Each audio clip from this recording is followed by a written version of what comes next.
Olá, vamos corrigir o bloco 8, que fala sobre a Europa do século XIX e revoluções liberais. Questão número 1. As ideias liberais têm origem no Iluminismo, momento intelectual que se desenvolveu no século XVIII, especialmente na França. O liberalismo desenvolveu-se e consolidou-se ao longo dos séculos XVIII e XIX, desdobrando-se os campos da política e da economia. Aponte as ideias liberais na economia e na política. Resposta.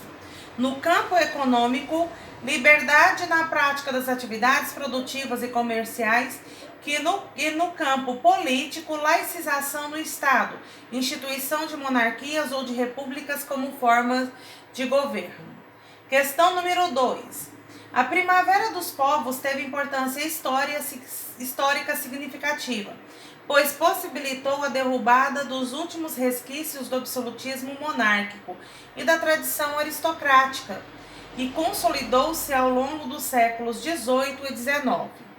Desdobrando-se dos campos da política e da economia, aponte as ideias liberais da economia e na política.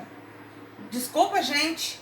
Desenvolveu-se a ideia do nacionalismo. Apresente os conceitos de nação e nacionalismo. Então, a pergunta número 2 quer saber os conceitos de nação e nacionalismo.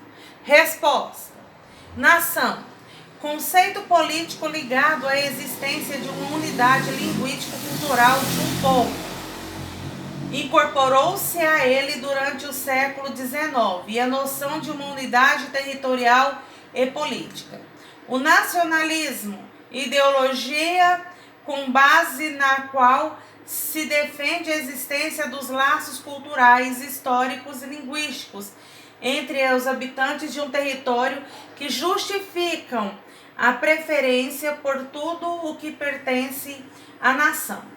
A questão número 3 pediu para construir um fluxograma descrevendo a unificação italiana e alemã. Na resposta discursiva que acompanha, né, esse link, tem um fluxograma todinho desenhado para vocês. Então, eu recomendo que vá até lá para vocês poderem verificar.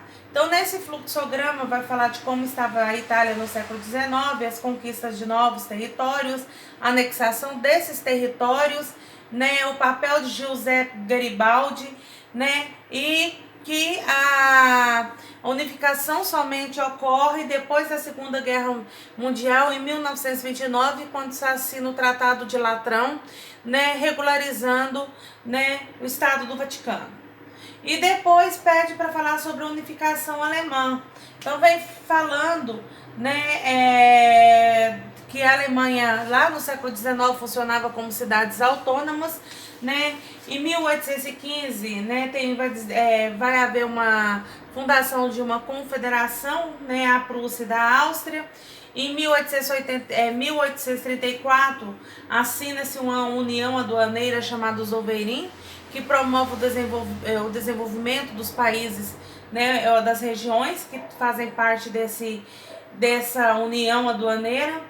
Aí vem falando depois de Otto Bismarck, suas conquistas, até a Guerra Franco-Prussiana em 1871, que é quando efetiva a unificação do território.